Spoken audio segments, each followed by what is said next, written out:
Canal Congo TV is on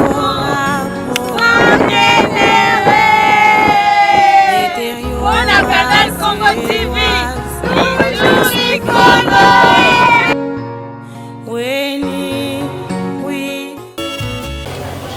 Bonjour, mesdames, mesdemoiselles et messieurs, nos chers téléspectateurs et téléspectatrices.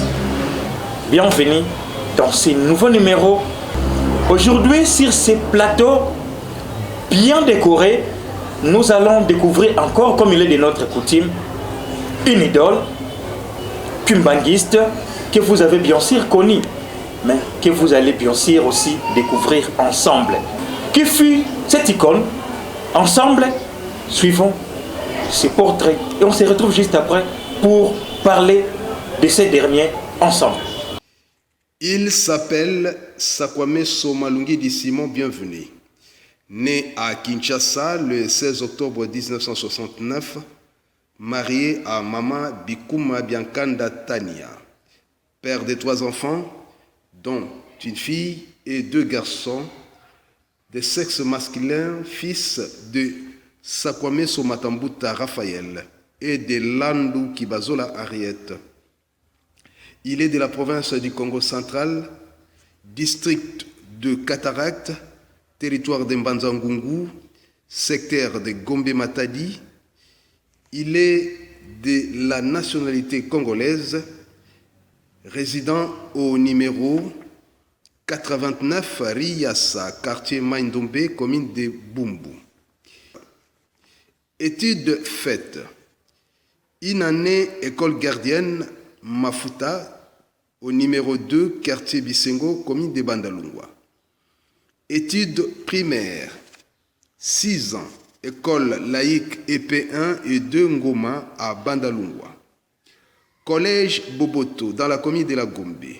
École primaire Kimbanguiste de Niangara dans la commune de Ngiringiri. 6 ans des humanités artistiques à l'Institut des Beaux-Arts de Kinshasa de 1983 à 1991. 3 ans cycle de graduat Académie des Beaux-Arts de Kinshasa de 1993 à 1997. 2 ans cycle de licence Académie des Beaux-Arts de Kinshasa 2003-2005. Autre formation, 6 mois de formation en français avec certificat dans un centre de formation en langue Kinshasa Bandalungwa Mbongwana en 1991. Une année de formation en langue anglaise avec certificat dans un centre de formation en langue de Young Leader School à Kinshasa Kasavubu de 1992 à 1993. 3 mois de formation en écriture négro-africaine Mandombe avec certificat à une des extensions du Centre de l'écriture négro-africaine, Sénat en sigle, à Kinshasa Bumbu, année 2001. Une année de formation avec certificat au Centre national de formation biblique et théologique par extension à Kinshasa, Bongolo, Église Kimbanguiste, année 2001 et 2002.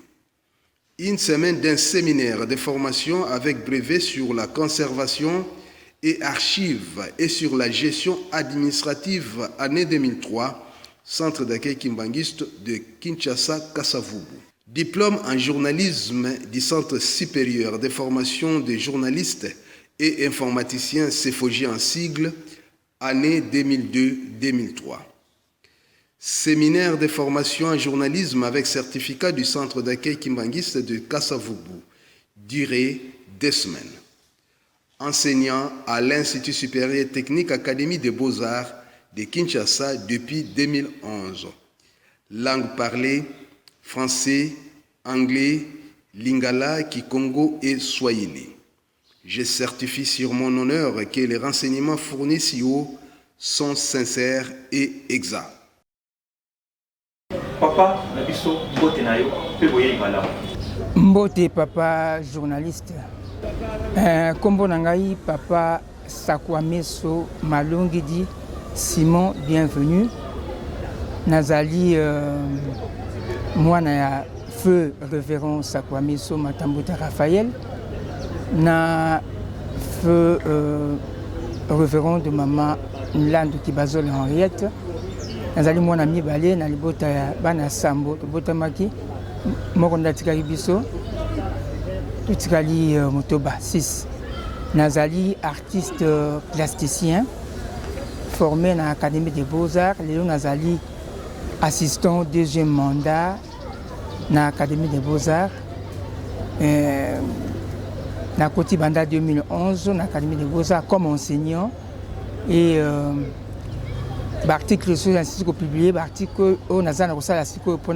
comme chef de travaux. Donc, Lélo Naye pour le parcours Nangaï. Banda na utaki banda bomwana kobotama na yekoli musala mobimba ya art o nazo sala o leo naza ko sala en tant qu'enseignant en tant qu'artiste épée na mboka oyo et puis papa Diangenda accompagné ngandere nini tina ko malio ndenge tina zali donc parcours wa mobimba tata simoki mboko ni azana centre ya formation na nganyos ba difficulté ni so nazaki nango même matériel, même spirituel, papa Diangenda ko accompagner parce que papa Diangenda yé de tata simoki mbambo. Tata simoki mbambo zali nzambe. Donc ndeki to moni azana ba revêtement et belé ba différentes facettes. Papa simoki mbambo yé tata simoki mbambo. Papa qui solo kele tata simoki mbambo. Papa Dialunga na ye papa Simoki Mbangu, papa Diangena ye papa Simoki Mbangu, papa Simoki Mbangu kiangani ye mo papa Simoki Mbangu. Yango moni ngai personnellement na mona ka penza bien tende ba ki ba papa ba se ba nzambe. Loko na yebi ke bazali mutu moko donc to eza na ko mabete mais eza malamu mingi eza la mieux surtout le bike ba papa bazali nzambe. Donc nzambe za moko ba nzambe ebele bazalaka na côté ba Dieu avec des minuscules. Ba Dieu ebele to ni Dieu ya boye ba déesse bazali ba Dieu différents dieux. Mais na biso ko to bi nzambe za moko eza malamu mingi. C'est mieux papa bazali nzambe. Donc ye on a mutu moko azoko baluka ba forme ebele papa simoki mbongo ngani ye kaka tata simoki mbongo akope ko baluka sulelo to bungi pete zo yeba te ndenya ko mibo mais ye moko kaka za mystère moyen ya ko sonder zate. Donc nzambe za mutu moko moyen ko comprendre zate. Donc omoni yende siko zaki na centre ya formation nga mobimba ona yekoli banda même avant na botama ti lelo pour papa Diangenda siko revêtement wana papa Diangenda nde toyebaki ayebaki ko landela ngai bien même physiquement même matériellement parce que tozaki na moi opportunité ya kokuta na ye régulièrement na nzela ya papa na biso papa Sakwameso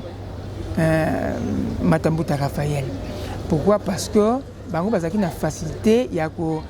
kozala pembeni ya papa Diangenda na ndenge que banda na niveau ya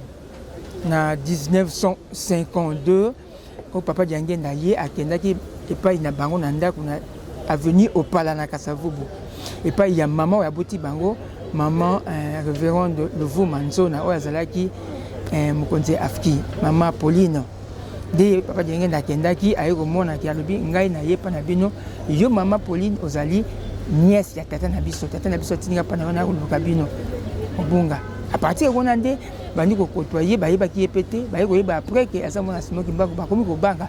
po bango bazali na protestant alors les bayeko découvrir ye alors bakomi ko côtoyer ti ba mesani yango sali même que même leki na bango ya suka maman bébé akorobo comme ndoko papa Dialunga na papa Mfuma Banza donc ba mesana ki makasi ezako to ko ke na mon koto na kati ya bureau pena papa Diangenda na suka o batu nyiso bane okota timi biso zo facilité okota papa za ko pesa bakana biso moko alors pona ngai parcours na ngana zo mingi pona papa parce que alandela nga même na ba problème mingi na côté pe musala na ngai même côté spirituel alandela nga bien ya liboso na koloba que même ndenge na pesa ki kombo na ngai ba misuba yibinga na kombo kaka ya bienvenue mais soko ki Simon bienvenue bakamwe kombo wana papa Diangenda ndapesa ki ngai na lek na botami papa na maman bazaki na moi malentendu papa mta expliquer ngai po e arriva ki ndenge nini nga nazalaki na comme na 2009 na ngena bala naye kozonga na ndako namoni bapokwa namoni mama na biso mama Nlandu Kibazo Henriette abenga bienvenue mais ye souvent ça na habitude ya obenga ngai malungi die malungi déjà poste non na ngai pour benga mi na poste non wana nzoka nde et qui n'a que comprendre au jour wana abenga jour wana benga bienvenue mais oyebi ke comprendre yo zala ka Simon na ndengani o te papa zo fouiller ba document bien na armoire na ya ko découvrir mukanda oya komaki le ko botamaki ndenge zalaki papa expliquer nga pesinga kayi wana na gardango lelo alobi que o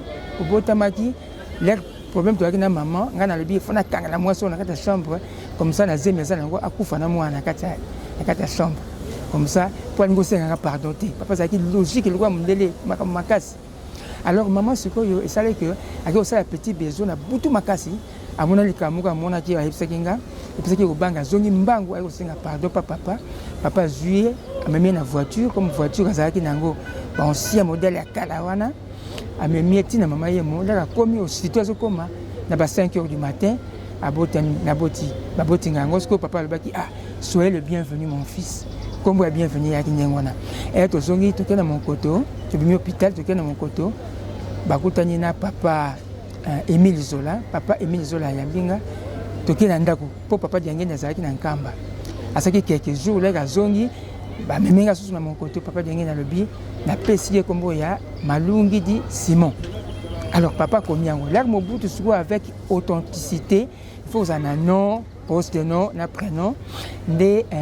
papa zu kombo oyaye ya famille apesi biso bataliboso grande sœur aliboso et ça comme so dianta mangai so comme so Malungi di no la ninga papa ça comme so toasonga papa sacré ozali président provincial ya Fareki bana ko la ville à Kinshasa de akamati sikoyo kombo ya Malungi di composte non après bienvenue comme alobaki yango ya trop etikali yango bato mingi le babi na kombo bienvenue là na comme a expliquer nga wana aller ayo ko commencer ko abi komaka sikoyo Simon bienvenue composé bon ba document nga tout est commis tina ko bala tile tina musala ba benga ka kombo wana yango ba mususu ba marché na zwaka ya art ba bira maître Simon ba bira Simon donc wana ndé na kombo wana et puis mabonde li et papa ko la sanga makambo na lekaki ndenge ni entre basaki nango pona botama ndenge lekaka jour wana ala singa na soli na bango pe papa donc premier za wana ndé papa denge na memaki nga makambo wana surtout banda ko botama na ti na ko malelo nazali engagé na Académie des Beaux-Arts nazapi compté parmi ba artistes ya miné ne ba ko sala bien que nga mo na minimisaka na habité nazo yekola na yebi bien te donc na musala nga na yekoli yango bana bo mwana nazalaki déjà na facilité à ça la même ba dessin na kota na Académie des Beaux-Arts ba primaire déjà ba dessin bien na école bazo ko zwanga nazo dessiner pe na ba classe mususu ba bité ko mabele nazo sala avec un peu d'austérité wana ko landela ba détail boy donc eza domoko eza inné alors là la commune na 83 na Académie des Beaux-Arts avec notre facilité qui est honorable Bakizolé Léo na Fuki alors qui enseignant dans l'Académie des Beaux-Arts a facilité comme Azaki Mobile Maleki a facilité na côté l'Académie des Beaux-Arts alors nous avons encadré banda wana tine aussi dit ça ba différentes orientations que ça nango sculpture peinture céramique métal ba orientation mususu nazoki facilité ko lango nyoso wana sans pour autant que natanga na ba nini wana so il faut se choisir orientation moko mais le cas qui mingi entouré na ba enseignant nazoki facilité ko ba biloko na nyoso les gens en mesure ko ça la sculpture peinture céramique métal même une communication visuelle parce que na participé à la communication mususu ba concours mususu na jouer net il y a saigné l'air bimaki nazaki parmi bato bazalaki na concours wana sur 200 tous baretenaki 20 na 20 wana nazaki 6e alors même moko na kati ya bato moko la benga na mona ki solo ngai okuka pe koza parmi les 3 premiers donc bien na yeko lango te ezali papa diangie na ndiem tape signer so wala na formation na ite so kende na papa za ko se plaindre po so ki yete na ngana za la nul ceux qui payent moyen pour tripler même la classe pour refaire mais pour tripler même des fois on a renvoyé dans l'Académie des Beaux-Arts na 4e des humanités azaki triplé ba renvoyer ngai classe pesate classe bandi mais papa na biso papa Sakome so aki albete moi na fata nga kaka ana bon ce qui est simbité na ke non na centre ngai moko papa d'angé ezaki na centre d'accueil na keyi na monier na poser problème na lobby de ba longolinga atini ngai pa ya papa SPC papa du télé na ke na sololi na ye na lobby na ye ndenge ka ezali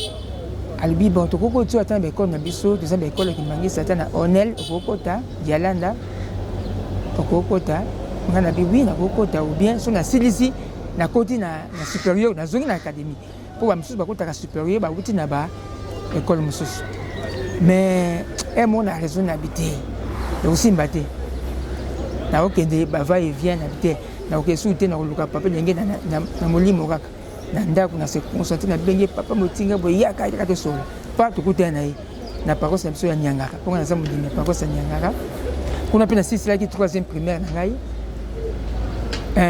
5e et 6e primaire pour na ko ta partir à 5e na zui diplôme na zui nini ya certificat pour na passer humanité na Nyangara 5e de la bandeli wana alors na ke na moni na paroisse na biso na entrée wana alobi na nga lobi pona makamuna classe kine lobi ba osongisa yo na lamuki bondoto na yebisi papa Sakome so papa lobi non to ki ne lundi pour le ça samedi oyebisi nga na retard lundi to ke na école bazo lukanga des mona wa ke pa ko kota ba lokoli ja mutu ma place na ngai ba koti singa to ke na koti na bandi kotanga alors mayeli pe fungwa mimba la moko na yeko sala na nini wana yeko osala cadeau moko ya papa Simon Kimbangu ezaki na plus ou moins 30 cm de hauteur mobimba na ye na liputa na ye na sali yango na pesi yango na cadeau na centenaire papa Simon Kimbangu na 87 na matete laki na compte dirigeant pour maman yango azali ko sa dirigeant feu dirigeant adjoint na biso ya paroisse Nyanga papa Milton akufa molimo na yeza na kimia yenda sengaki pa maman apesa ye mwana moko akeyemba na chorale baponaki ngai nakendaki na bandi koyemba na 86 na janvier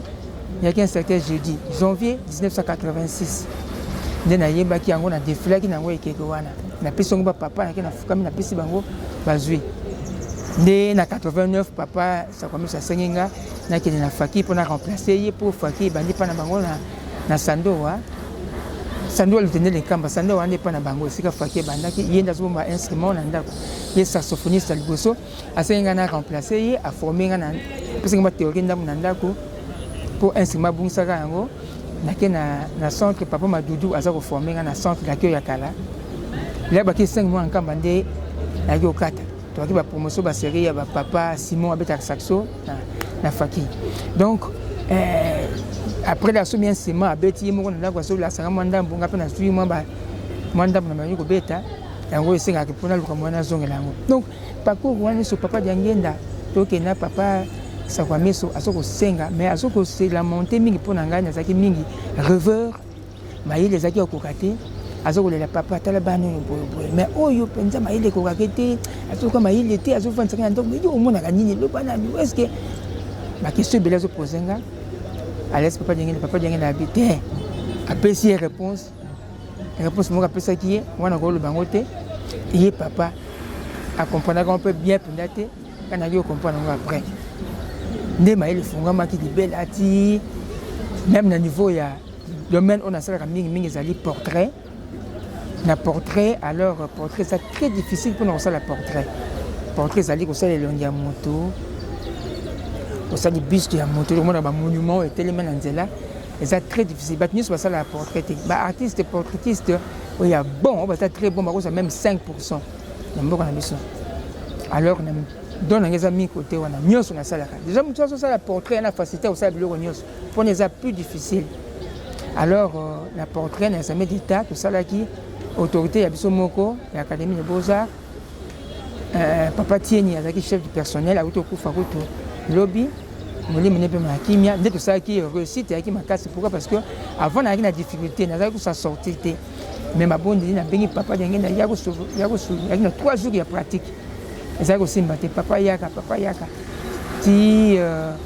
troisième jour aye tia maboko asimminga abongisi ngali na papa to apena examen écrit ya ça va ekoleka bien asimminga abongisi nga très bien nake bato bakamwe mba moko baretenu yango ti lelo ezali exposé pana na ndako donc parcours wana surtout papa asimminga ya formenga même papa simoki moko yangani soli comme ça c'est akolax même papa dialunga na papa diangena papa simoki mbango aliputa même ceux qui na zi papa simoki mbango yangani na mzoto soli ya bisenga salabu sali kambo soki na mzoto ta mulimo ai salabu donc nyoso wana parcours on a zokende yango moni ti lelo naza fier naza kosimanga na musala na ngai donc ba monument ezali ebele à travers la ville ya biso ya Kinshasa oyo eza que bangonde baza kosala kena komande wana mingi ezali eza exposé alors la contribution na ngai biloko ebele mosusu nakotanga bakombo te mosusu baimage ali bokomona mosusu nde bato basali me ngai na contribuaki ya mingi mpona yango donc parcours eza kokendaka ndenge wana avec papa Daniel baréalisation mingi ezali ya babuste na mboka na biso mingi na ville de Kinshasa donc ya babuste mingi on a réalisé bon babuste mosusu ezali moi nasali entièrement na signé kombo nanga mosusu omona moto ayaki nango ameki moke na ye nabongisi et puis ekomi mpe exposé mingi eza na kati ya ville de Kinshasa mosusu mpe ekenda bapays étranger mosusu na Congo Brazza même nayebi moko nasalaki ya président Sassou Nguesso eza en bronze baœuvre ebele mpe eza en bronze eza na Congo Brazza mosusu mpe na travaille na baartiste minene mpe ya mboka mosusu aza kokufa okotanga bakombo te oyebi na travaille babuste mingi bilongi mingi wana bandeki kosimba donc wana nde ezali papa diangi Beaux-Arts balobaka moto oyo akozala na kisi batakanga mingi même bavie na biso mosusu artiste minene bakufa apeti wana aza na kindoki bakongo toyebaka mpe nature na ye te aza ndenge nini donc c'est pour dire que papa diangi na nde papa simoki mbongo taa na centre ye mpe akosala makambo wana nyonso ngani misa bango que papa diangi et même naza kose rappele na humanité tozalaki na humanité artistique IBEA Institut de Beaux-Arts bacollègue mingi tozalaki na bango bayebeke nazalaki mbangiste baki kolandelanga bien narivaki même na tuni moko collègue moko na bino nga soki nasali ekeko na ngai même bapersonnage omonaka fona te mwa kitambala mwa elamba bamisusu basala bikeko mwa ya torse nuit banudité wana yaninga yango mpenza te mais yo ozalaki mbangiste donc nabia balandelaka biso bien omona donc banda mwana deja okokende na esprit wana ya papa simoki mbamba donc nyonso wana omoni parcours wana so papa diangi ndabenge kolandela ngai na comportement na kati ya mosala na ngai ti lelo me papa Simon ye wana kaka soki likambo eza même physiquement wana nalobaki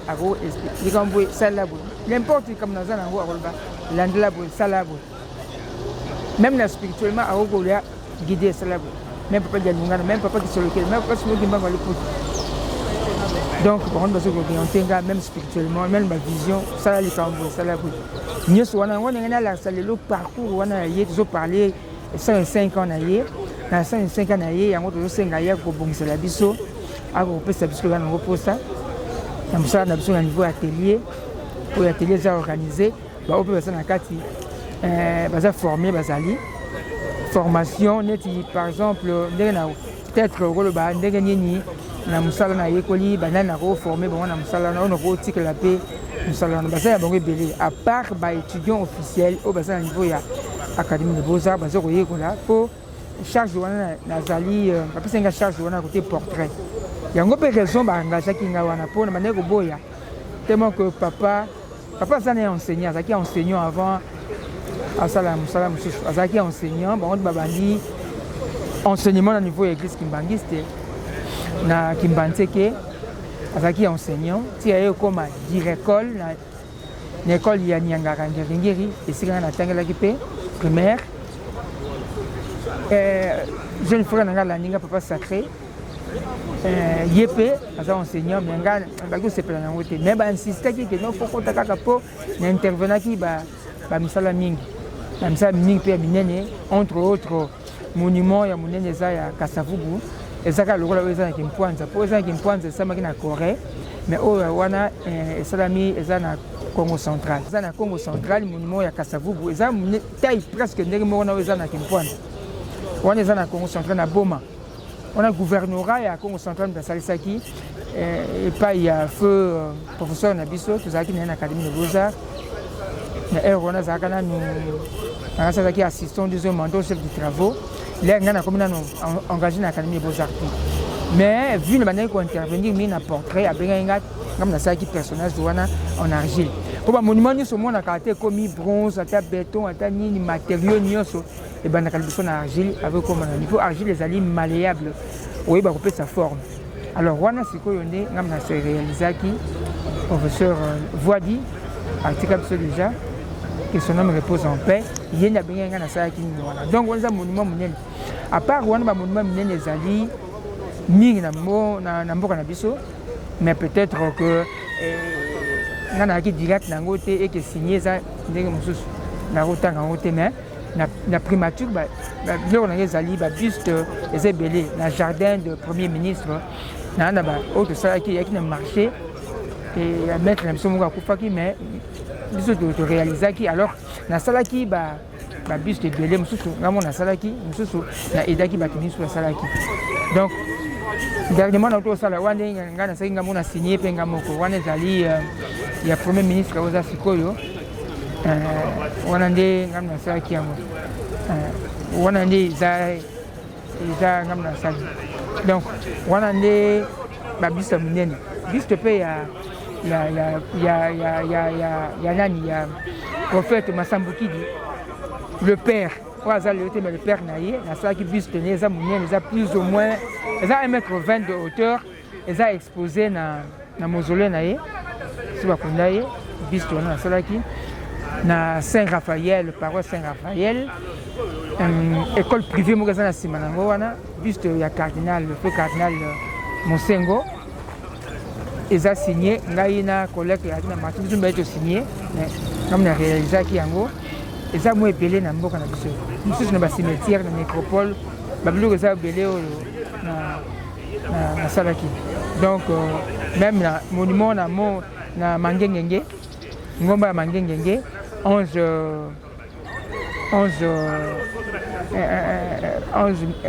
Gabriel eza wana nasalaki yango et puis eza mwa mingi monument wana ezali nani le tout premier ministre na biso ya Congo Patrice Emery Lumumba ezali 1m54 de hauteur 1m60 de largeur bon wana eza nanu en plâtre nde eza pembe bongo eza plâtre bon normalement ezala terminé na matériau wana te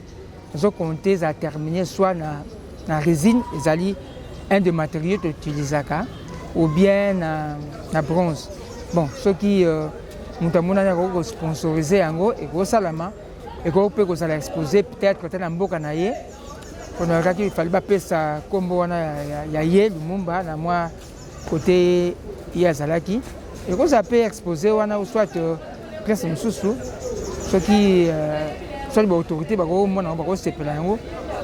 tobongisi yango tosilisa wana matériau wana eza exposé bon moko mpe ya monene ya ndenge wana na participaki na réalisation nango ya Kasavubu premier président na biso eza na gouvernorat ya Congo central eza exposé kuna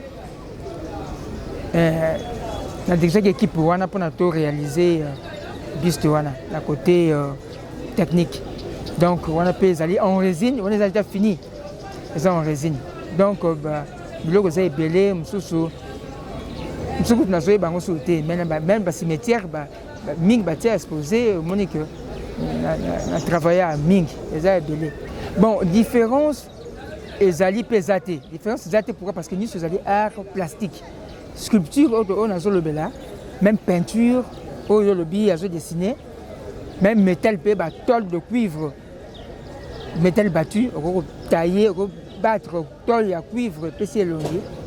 babiloko wana nyonso tu wana azoki chance ya koyekola biloko wana nyonso Donc moi ndambo connaissance na peinture ndambo na métal ndambo na céramique moi nyos bien que naza spécialisé mais na sculpture mais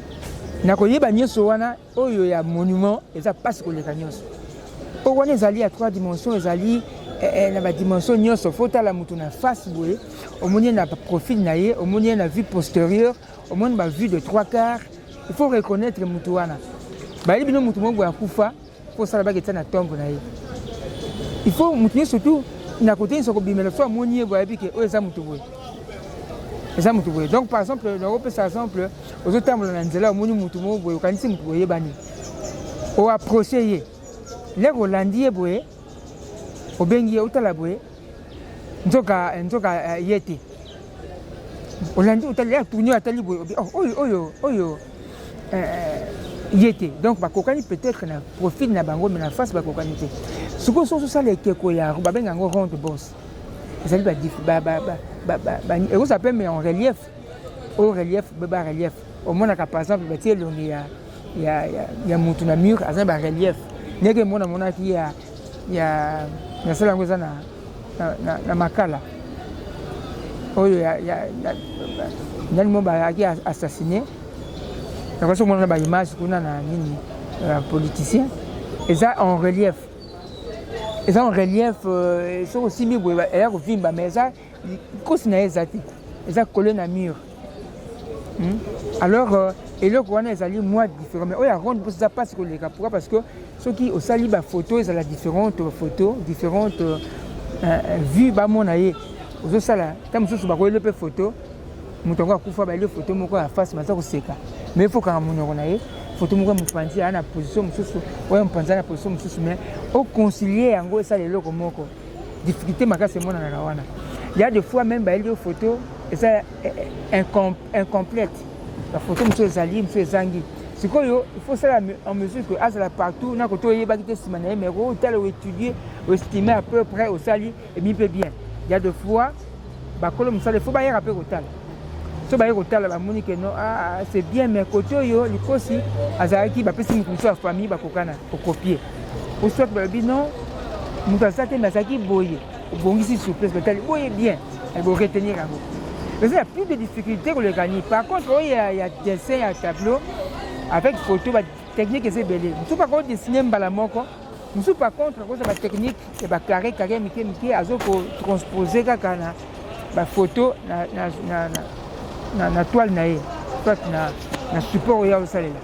Et puis bimi correct. Mais il y a rond de boss, le mobimba monument, les gens ba calcul c'est très difficile. Yango moni ba kinyo so ba kokangote. Musoko za si akoko manana akoko mametre akoko manani mais akoko portrait tezana il a donc quand ça passe ça moi bien que biso soyo ko la rango mais moi ndambo o bazali pe basala rango bazali bon bata minene pe à visiter bon oya minene mingi na golo ba dernièrement l'année passée 2022 que soit qui visite il y a roi Philippe au Belgique ayaki na Congo ayi fana biso na académie des beaux-arts là une académie des beaux-arts azoya ngana pona ça eloko moko otokutana be tokutana papa peninga aroya ntaki ngai tokutana pe tokosola ngai l'air ayaki tokutani pe bon normalement baketenaki bato bakoko koleka yaki chef de département na professeur moto za na ye wana biso tozalaki retenu te mais je crois na memaki œuvre wana en miniature nasalaki ya ye moko basepelaki nango déjà na biso pe asepelaki bon loka moyen ovanda au travailler ba ko to amona yango nazalaki retenu mais za nzabe pa so mbonga bongusaki na ndenge na ye déjà pona ko kozala pona ebeke photo kutana ti aye tokutani ba présenter asepelaki mingi to soli mwata mulai na ebise na kopesa ya pesinga na maboko ya ambassadeur pesa ni échange ba carte alobi sala yango ya kotika eza nazo finir yango suka na ko kotika bazo zelango na salimi na accompagner yo na la reine moi sina ye ba mbali na sali bango so asilisi na ke kotika yango et puis président yemoko seke dia sala ki wana Faki to solo ki na ye na epse ki pona buste na seki buste moko ya ye ya munene eza plus ou moins 1 mètre de hauteur travailler en résine, dans une image au monde qui yango. Na yebisa qui que moi peut ça des difficultés à faciliter ngai apesi pas ya conseiller na moko na ça qui yango pe c'est là qui na ngene ko pesa ye mais to kutana na été ba promettre nga to akoyambanga mais jusque là na ba bengi singa te na pesa qui ba memela qui tina ndako na ye wana nde ba to bata minene na kutanga penza ona zoki moyen ya kutana ba mususu ya oya mwasi bazame wana nde to minene jusque là na kutaki na bango wana politiquement donc wana nde nakutaki mais oya munene koleka nzambe na koloba parce que mbango kiangani yende muto munene koloba koleka pourquoi na sur le plan politique mais oya za nzambe parce que mbango kiangani kutana na ye na memaki délégation ba professeur ya académie des beaux-arts na ba artiste mususu ezaki na 2019 to kendaki to solaki ya maki biso na chef de délégation to solaki on a art. Alors que cela explique que donc art que ça y a tête smoking bank. Pour même académie de beaux-arts les leçons hôtel en ça na couleur il y a vert blanc, banda kalebana vert blanc kaka. Et bani en 1943 na gomé matadi aux amboka papa smoking bank. Na 49 ba ça un transfert et na Kinshasa. Alors musala liboso banda ki kuna zaki sculpture avec ba élève à liboso papa Lufoa parce que musi yanda mukamba liepé parmi les artistes minene oyo azalaki na bango tozosola na ye azopesa ba conseil azoki epa na ye sala boye et puis maître liolo mpe tozala na ye tokufa ye na bando otravaille na ye mingi ye na parti ya licence nde totravaillaki ni bacours mosusu nde tozalaki parmi baprof bacours surtout fonderie tonde kotala fonderie epa na ye na atelier na ye loyaki na fonderie ya bronze kokolia nde tokonde kolokola la fonderie toko kule ba pièce mike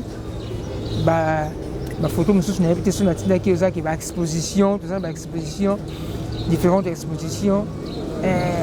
ba défense ba exposition ya radio ya licence ba za wana entouré ba œuvre baza ko mona donc ba artiste mo belé to yebani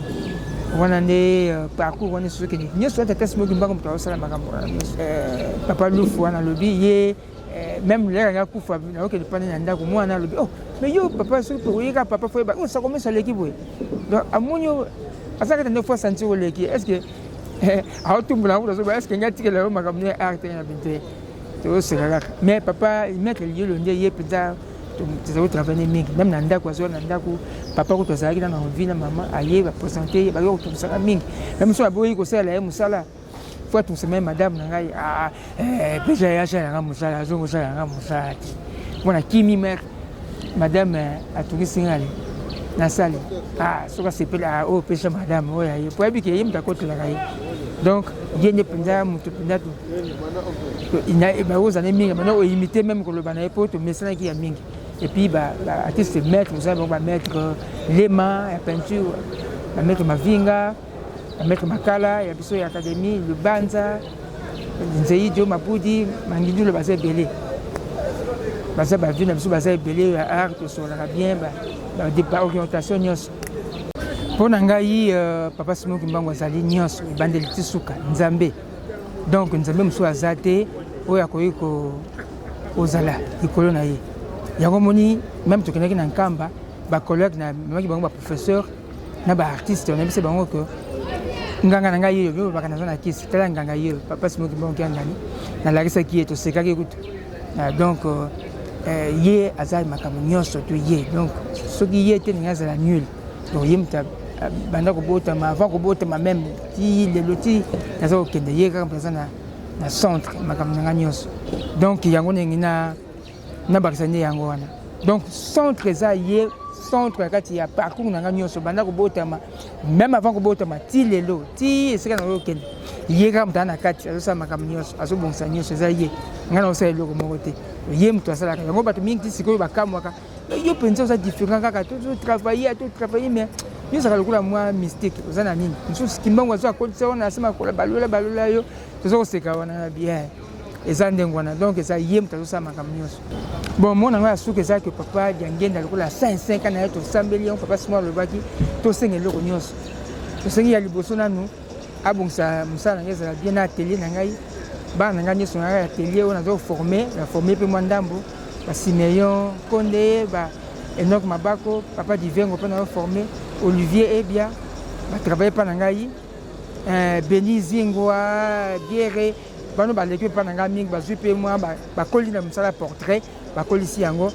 Bon, à Pambola, Bisso, Nyon, surtout, na Lingoma Mobimba, pour Mokili Mobimba, Bilaka na le baki Eko Kisama, tout sepe là-bas, ne va sepe. Yango na pesié, Mbote Mingi, Papa Simon Kimbango Kiangani, na ba conseiller direct na Yenyoso.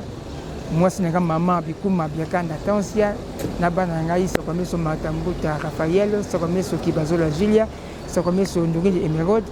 Banderonanga, Papa Sacré, Papa Trésor, Maman Annie, Maman Joujou, Maman Bibiche, Baninga Nangonyoso, Papa Kovo, Papa Foyi, Laure, Mbaki, Papa Géry, Papa Marcel, Bazamo Mina Katalingomba, Banderonyoso, Batata Mwasi, Babemaleki, Banoko bazana boka poto pe mutu mobimba pesi bango mbote bino pe na rateleki et puis leki nangai Jospin Luanga docteur Jospin ye to sakana mingi to solakana bien yebi bango nyeso tout bato za mwa mingi donc famille mobimba pe kuna lupango mama ka ko to zana na lupango no bana bana nyeso pe yasa lupango makuna yasa pe na kokolo mama Elise mama Mafuta papa César banoko nyoso batu nyoso na pesi bango mbote na bayebi ngana na école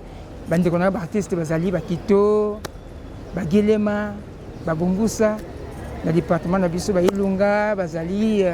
bangindula bango nyoso bon ba numéro bako ko zolanga ezali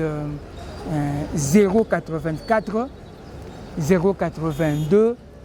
37 75. On a des numéros et na WhatsApp. Mais le numéro monsieur bako pe ko benga nanga ezali 081 62 90 058. Ah matoni mina toni bino pe tuti nzambe tata Simon Kimbango na oya osala na biso peso konti osala na biso to kutata mbala sima. Merci beaucoup. Sans commentaire,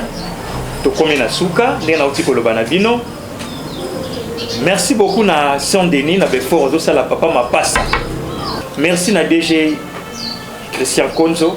ozo sungaka biso ya kolekisa ka espace po totombola ratelki ekede liboso pe na équipe na yo mobimba. Merci na ba collègue nyonso ya ratelki.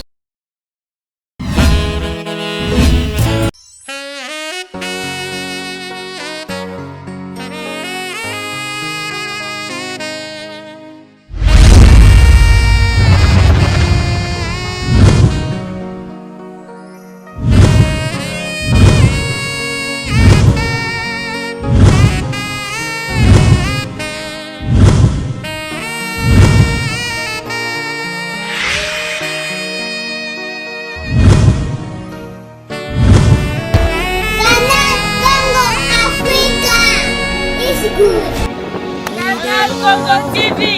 is